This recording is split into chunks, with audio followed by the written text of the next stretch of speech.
Have you ever felt like your life was completely out of your control, spiraling from one disaster to the next? The story of Joseph reminds us that even in the darkest moments, a greater plan is unfolding. It all begins with a devastating act of betrayal. Joseph, a favored son, is sold into slavery by his own jealous brothers. Stripped of his coat of many colors and cast into a pit, his future seems bleak. Yet, this cruel twist of fate was the first step in a journey orchestrated by God, proving his sovereignty over human affairs. Even in a foreign land, Joseph's character shines.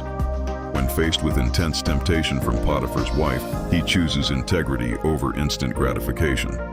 Fleeing from her advances, he demonstrates a profound commitment to honoring God, even when it costs him his freedom and lands him in prison for a crime he did not commit.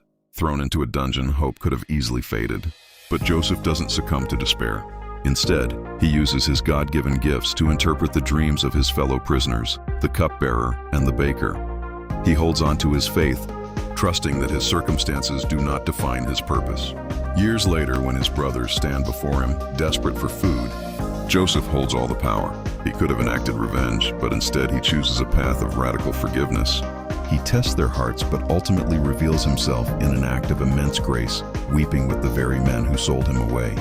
Joseph A.S. rise from prisoner to second in command of Egypt happens at the precise moment he is needed most. God's timing is perfect.